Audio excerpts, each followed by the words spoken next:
Imagine that exactly 10 years ago, what was called the Portal of God opened. As you can imagine, it brought all kinds of calamities upon humanity. But what makes this manhwa different from the rest with the same premise? Well, in this story, our protagonist, Jihyun Kang, tells us that after the disaster, some people receive different powers to fight against the calamity. So far, everything seems normal. It's similar to Boku no Hero Academia, where everyone is distinguished by a unique power. Now, what power did our protagonist awaken? Let me show you. Our protagonist, whom we've already seen before, is suddenly struck in the face by a kind of ice crystal, knocking him down and causing a massive hemorrhage that soaks the ground. He explains that he is a student at an academy specialized in training the awakened. However, since the school operates under hidden hierarchies among students, he is directly affected, being one of the oppressed. This is where our protagonist's power is revealed, super regeneration. In fact, this is an S-class ability. But as he says, he is not worthy of such a rank.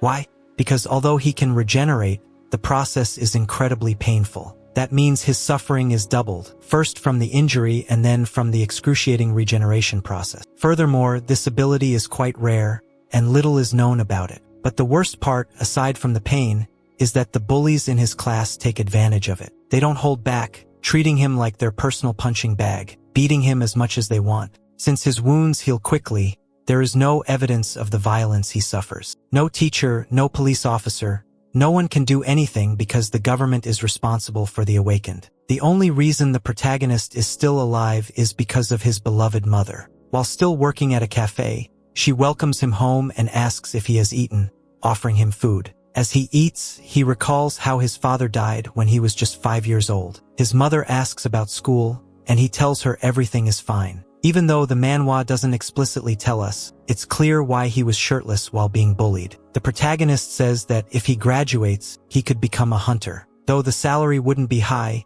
he optimistically believes that he could still provide a better life for his mother, so they could finally live happily in peace. However, on the 15th, his mother's birthday, something terrible happened. From the protagonist's expression, we can see that disaster has struck. His mother has been severely injured, leaving her in a vegetative state. People nearby mention that reports claim it was an accident. She was at the restaurant when it happened. But then we realize something. The culprits are the same bullies from school. One of them, a blue-haired guy, tells her she looks beautiful, grabs her hand, and asks, "What do you think? I have diamond-based powers." Uncomfortable, the mother apologizes and tries to leave. However, she accidentally knocks over his phone, causing it to fall and break. Before she can even apologize, the bastard loses control and uses his abilities against her. Upon seeing this, the protagonist is consumed with rage. He starts bleeding uncontrollably from the damage he is inflicting on himself without realizing it. The pain is so extreme that his teeth begin to fall out due to the pressure. He knows that these bastards didn't cause an accident. It was intentional. As he starts ripping his own skin in agony, he whispers, "I'm going to kill them." Later, one of the students asks, "What if the old woman dies?" The blue-haired guy just smirks and says, "That's her problem," laughing. He then turns to his friend and asks, "Why are you so worried? Do you really think he'd turn me in?" But before they can continue their conversation, the protagonist arrives and asks directly, "Why did you do it?" As he quickly approaches again, he asks once more, "Why did you do it? Why the hell did you kill my mother, you son of..." The bully looks at him with a smile. He then asks, "Oh, was she your mother?" Of course, he already knew who she was, something he immediately makes clear with complete cynicism while smiling. The protagonist, barely able to control his emotions, charges straight at him. But in an instant, the bully pierces his chest with a diamond rod, all while laughing in his face along with his companions. However, the protagonist refuses to be defeated so easily. Slowly, he begins to pull the rod out of his chest. Obviously, this causes him immense pain, but he is determined. He will end this. As he removes the rod, we see how he immediately begins to regenerate. Even though the pain is nearly unbearable, he glares fiercely at the damn bully. But the bully, summoning more than a dozen rods, tells him to shut his mouth. "Why are you so angry?" asks the wretched bully. "Relax." These words make the protagonist snap back to consciousness and start moving again. As he keeps pulling out the diamonds embedded in him, he growls, "I'm going to kill you." Slowly but surely, he continues advancing toward his target. The bully tells one of his companions to electrocute him. The student hesitates. He clearly doesn't want to do it, but he has no choice if he wants to stay in the bullies group. So, reluctantly, he unleashes a powerful electric blast at the protagonist. The poor protagonist, exhausted, falls to his knees and collapses to the ground, defeated. This panel vividly shows the inhuman torture he has endured. Seeing that their fun is over, the bullies prepare to leave, walking right past the fallen protagonist. But just as they pass him, he regains consciousness and immediately grabs one of their legs. He glares at them menacingly and orders, "Don't go!" This enrages the bully, who proceeds to strike him directly in the head. He keeps hitting him over and over. As he endures the brutal blows, a thought floods the protagonist's mind. "My mom, why did you do this?" But the bully doesn't stop. He keeps punching him mercilessly. The protagonist, still taking the hits, suddenly regains full awareness. He looks at the bully with utter contempt, the look of someone who will kill no matter how long it takes. Frustrated, the bully loses his patience. Turning to his companions, he says, "We need to clean up this filth." The protagonist, barely able to move, mutters, "Bastards." The electricity-wielding student asks, "What do you plan to do?" Ignoring him, the bully sneers at the protagonist, "Stay right there." Then, using his ability, he begins summoning diamonds around the protagonist. Furious, the protagonist yells, "I'm going to kill you. I swear I will." But as he shouts, the diamond structure slowly traps him inside. Before it fully seals, the bully smirks and says, "Good luck with that. Let's see if you can get out." With that, the protagonist is left sealed inside a diamond dome, underground. Inside, the protagonist can still move. He curses the bully and starts punching the diamond with his bare fist. But as we know, escaping is nearly impossible. Realizing this, panic sets in. And as if things weren't bad enough, the air begins to run out. He starts suffocating. As he suffers the painful fate of dying from asphyxiation, his regenerative ability kicks in, or rather, his curse. Every time he passes out, he revives. However, as we know, regeneration comes with intense pain. So, he is now trapped inside a diamond dome, unable to escape with just his fists, suffocating and reviving endlessly. This is, without a doubt, one of the worst tortures I've ever seen in a manhwa. Not even Deadpool went this far. The protagonist revives over and over, desperately trying to break the dome with his strength. At one point, he finds a sharp piece of diamond and, in his desperation, tries to end his own life. But, as we know, he can't even end his own suffering. Left in complete agony, the protagonist feels utterly powerless, alone and helpless, but even in that state, the protagonist still remembers that his mother is alive, and that's what gave him the courage to keep trying. In that way, someday, no matter how much time passes or how, he will eventually make it out of there alive. Now, moving on to another scene, we see a TV program where the reporter says, "Today we are meeting popular S-class hunters. The three of them are also known for their unique personalities, and they also do community work." He asks the guys this, speaking politely, and they reply, "Since we were younger, we used to help those in need. It's just our job." Here we see the three of them who turn out to be the bullies, but now as adults. They've also become S-class hunters. The interviewer continues by asking, 5 years ago, due to an accident, is it true that you hurt someone?" At this, the bully stands still and then hypocritically sheds a tear, saying it was the mother of a close friend when they were students, and that he couldn't control his abilities back then. He added that he apologized to his friend, and they haven't spoken since that day. Taking advantage of the situation, with everyone fooled, he says he wants to use this opportunity to apologize again. But before he can apologize, the door is suddenly blown open toward him. The impact is blocked easily with his diamond, and looking ahead, he gets angry because his emotional scene has been ruined. At this, everyone starts running, calling him a monster. He starts walking toward them, his gaze fixed on the bullies, who are confused, not knowing who he is. He is immediately surprised by a punch just centimeters from him, remembering the past. The protagonist wonders how long he's been there, how long he's tried, months, years. The diamond didn't even have a scratch during all this, but his body began to change due to repeated regenerations. One of the changes was his increased height, and his exoskeleton started to show. Thanks to this diamond prism, his whole body began to break, causing immense pain. He was continuously wounded, with his skin always peeling and his bones breaking. He felt nothing but pain,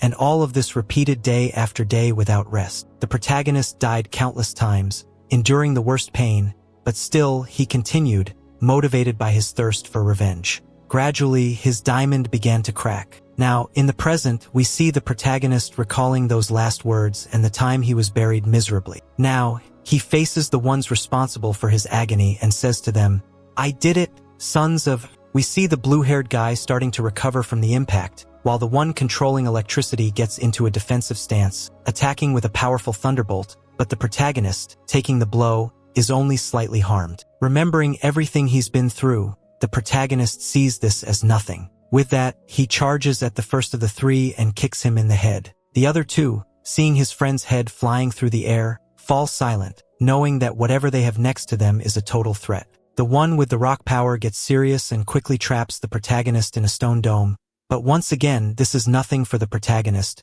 who escapes the weak prison easily. Taking advantage of the confusion, he quickly grabs the rock user by the jaw and rips it off with pure brute strength. The guy, obviously in pain, falls to the ground, but the protagonist wastes no time and decapitates him. Turning around, he sees the blue-haired guy about to attack. The protagonist receives the blow with full force, crashing into the ground. After the attack, the diamond user notices that his bone is stronger than the diamond, and that realization scares him. In panic, he conjures dozens, maybe hundreds, of sharp diamond needles, launching them as projectiles at the protagonist, creating a grotesque scene as the protagonist is brutally stabbed. The blue-haired guy, getting closer and seeing him stabbed everywhere, begins to feel confident, but then he notices how the protagonist starts to move and stand up.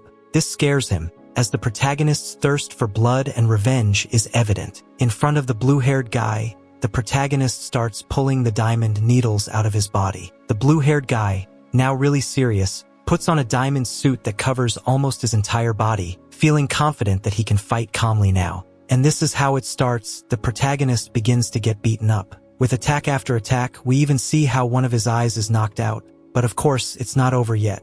The attacker keeps hitting him harder and harder, landing a final blow to his mouth, which reminds us of a certain scene from the past. Once again, the protagonist regains his consciousness, biting down on the diamond. The attacker, seeing this for the second time, is obviously scared, but this time, unlike before, the protagonist is able to defend himself and proceeds to stab the man directly in the chest with the bone stake, overpowering the diamond guy. Although he tries to escape, he can't, as the protagonist is holding his arm firmly. In his frustration, the guy lets out a loud scream of despair, summoning a massive column of diamonds that sends the protagonist flying. However, before being thrown, the protagonist pulls the man's arm with him. The man, trying to run to buy time while still unconscious, is stabbed again, this time by one of his own diamond stakes. The protagonist, approaching him and grabbing as many diamond stakes as he can, asks the man, barely able to speak, who he is and why he's doing this. In response, the protagonist rips part of his mask off in front of him,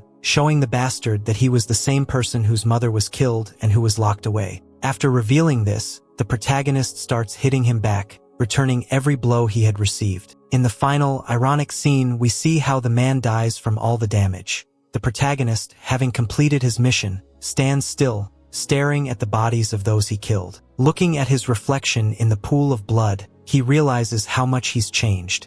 As the rain starts, slowly washing away his reflection, we're reminded of when he first left the dome. Instead of seeking revenge immediately, his first action was to check on his dear mother. But, through tears, he sees that his mother never recovered. To him, the rain doesn't symbolize victory, but rather the opposite. His mother, the person he loved the most and the reason he kept going, remains in a vegetative state, which to him is the greatest pain of all. Now, moving to a different moment, we jump to the future. From a portal, we see decapitated monsters. A person is thanking another for their hard work. It's a group of hunters congratulating their newest member. She thanks them shyly for protecting her, but suddenly, the atmosphere changes. The warriors seem to have different intentions with her. They tell her that within the dungeon, it's impossible to know what happened, and taking her by the arm, one of them says it will take a month to exit. Therefore, it's not hard to figure out what they plan to do with her. As the man approaches, he's immediately decapitated. Who did this? The protagonist. The hunters, turning around, wonder, what the hell is this? Is that a monster? The woman, terrified, faces what seems like an imposing monster. The hunters, thinking it's a beast, get ready to attack, but despite firing everything they have, they fail to do anything. The man with the sword, charging his attack, is shocked when his sword breaks upon impact. Before he can react, the protagonist decapitates him, showing us that he's already killed 2 out of the 4 hunters. The remaining ones start feeling fear, freezing in place, a moment the protagonist takes advantage of, finishing them off on the spot. This demonstrates that with the new armor the protagonist now wears, he's not only immortal due to his healing but is also very hard to damage, except for that one time when he was struck by diamond bars. As he walks toward the poor, defenseless woman, she gets scared and begins to tremble in fear, but he stands still in front of her, and with their proximity, the woman realizes he's a person.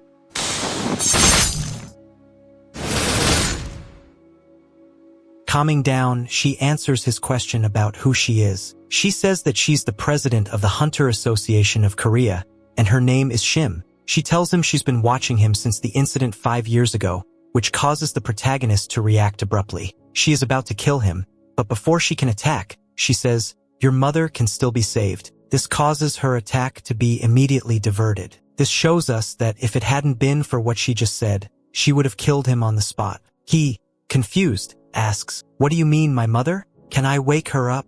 She replies, "I'm the only S-class healer in the world. How am I supposed to believe you?" he says, to which she laughs. She says, "Do you think your mother can still be alive after such injuries and everything with just hospital treatment?" The protagonist freezes and asks, "What do you want?" The woman, smiling, says, "There's a problem. The hunters are too strong. The current military forces are powerless against them. Some hunters even have powers that can wipe out entire countries. Thanks to them, most of the demons and gates were defeated, but the gates don't disappear. Therefore, these demon-free gates have become pathways between countries, and these pathways have turned into battlegrounds for hunters, basically foreign hunters trying to come to Korea. But right now, our country lacks hunters, and we can't stop the Japanese invasion. If you respond against Japan with a hunter identity, it would be total war. But if you act as if you were a demon, it could work. So please, if you do this, I will save your mother." And it is for this specific reason that the protagonist ended up killing the 5 hunters, including the poor woman who seemed more like a victim.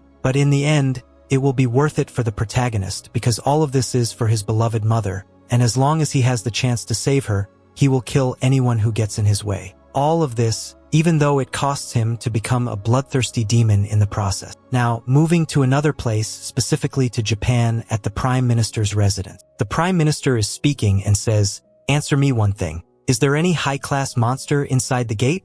"No, sir." "Are there strong hunters in Korea?" "No, sir." "Then why couldn't all our hunters enter Korean soil?" Here, we are introduced to Japan's Prime Minister, named Yuto Ryosaki, who asks the question and says, "My apologies, sir. I will fix this situation." "How do you plan to do that?" he replies, and the answer is, "I will go myself." We are introduced to the #1 ranked hunter of Japan, named Kakeru Yosai. Leaving the Prime Minister's office, he tells his secretary to immediately get his sword. "Are you going alone, sir?" she asks. "Of course," he answers. She continues, "I might be presumptuous, but the hunters sent there were all elite. They even went with the defense minister's hunters. Who do you think I am? Do you think I'm as weak as them?" she says, emanating a powerful aura, which immediately causes the secretary to apologize. In front of the portal, Kakeru is ready to enter and says, "What were those useless people doing, getting killed by such insignificant things as monsters?" But when he sees what is in front of him, he says, "What is that?" Here, we see the protagonist on top of a large pile of corpses. This causes Kakeru to get serious and immediately, without wasting any time, prepare to kill him right there. The protagonist, receiving the impact, surprises the Japanese hunter, as he is able to block the sword perfectly with his bones. Looking at him, Kakeru wonders, is he a beast with magical defense? He blocked my attacks, but still, he smiles and says, "Isn't this fun?" He proceeds to strike a heavy blow with his sword, pushing the protagonist back considerably. Seeing the protagonist up close, we notice how the attack affected him as he starts bleeding. But the Japanese hunter is not done yet and sends more bursts of attacks, causing even more damage. Still, the protagonist is slammed against the wall. Kakeru realizes that he couldn't cut through him and says, "I see your exoskeleton is really solid." He prepares to attack the protagonist's neck but is quickly evaded by the protagonist, who then aims to return the same type of attack. Feeling the sword just centimeters from him, Kakeru easily dodges it, somehow injuring the protagonist's arm in the process, and positioning himself beside him, he says, "However, You should know my sword is made of diamond. He then proceeds to strike again, a blow that ultimately decapitates the protagonist. This causes Kakeru to grow overconfident. He says, "How bad it must be to be killed by a monster like this." Clearly, the level of our hunters is decreasing, and so, we approach the seemingly dead protagonist. We see in his memories how he begins to remember his father, about whom he once spoke. He says that his father was always busy with work, so he saw him very rarely, but he was always very kind, and he always loved having him as a father. However, due to the excitement of seeing his father after so long, he ended up running towards him just when a truck was passing by, which caused his father to rush to save him, and in this way his father, whom he loved so much, ended up dying because of him. After all that happened, his mother's business started going downhill because they were deeply in debt. According to the protagonist, holding his mother's hand was almost impossible, and when he asked her if she was okay, she smiled and said, "Mom is fine," but she said it just so he wouldn't feel bad. That night, he couldn't stop blaming himself, which kept him awake all night. His mother was in trouble because of him, and for that reason, someone like him thought about committing an act that his mind told him would make up for the guilt in his heart. So, when his mother entered the room, we see that she found him in the act, and speaking to her, he said, "Mother, I think I've awakened." It was this way, attempting to take his life, that the protagonist discovered he had the power of regeneration. In an emotional scene, the boy told his mother that he wanted to become a hunter. Later, when he became one, he promised his mother that she would be proud of him. But, oh my god, this manga is strong. Continuing with the fight, the protagonist regains consciousness and remembers the time he met the S-class hunter. She told him that the balance of the world is broken, many countries are already being conquered, and all this is happening because of other hunters. Our greatest enemy is currently Japan. Please, become a demon and take care of the strongest hunters of Japan. With his mission clear, the protagonist is not willing to give up, and we see how he begins to move without the Japanese noticing. Speaking to himself, he says, "I'm wasting time, I should hurry after all, I want to be the first to reach Korea." We then see, behind him, the protagonist moving with the ribs he regenerated, biting the man's foot hard. Realizing this, the man obviously got scared and turned to see how the protagonist's skeleton started moving. Even as the protagonist kept biting his foot, it continued, to the point where a sort of field formed around the protagonist,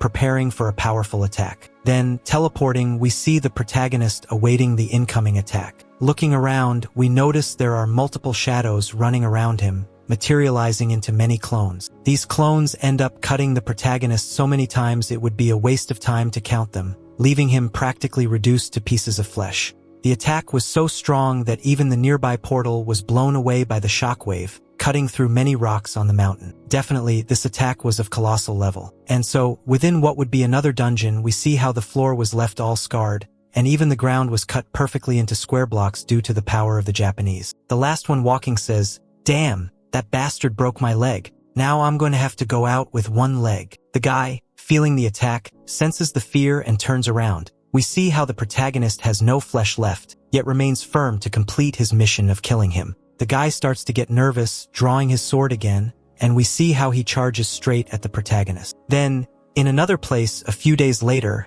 we see how the secretary from before says, "Prime Minister, do we really need so many reinforcements here?" We realize that they are all reinforcements from the elite hunter team of the Ministry of Defense. The minister speaks, "It's been 3 days since he entered. We need to find out what happened. He is not only the Minister of Defense, but also the #1 hunter in Japan." But looking down from them, we see how the head of rank 1 just shot out from the portal, and the protagonist emerges, stepping out in an imposing manner, seeking more blood to spill. The Prime Minister, witnessing this, starts to shout at him, but is quickly decapitated on the spot. The protagonist ended him without even giving him a chance to speak. Then, in another place, at the Hunter Association of Korea, the rank S healer says, "What do you think?" The assistant responds, "He killed the Minister of Defense of Japan and attacked the Prime Minister." The woman says, I guess they won't be as confident as before." The assistant responds again, "But he'll be heading to Japan soon,"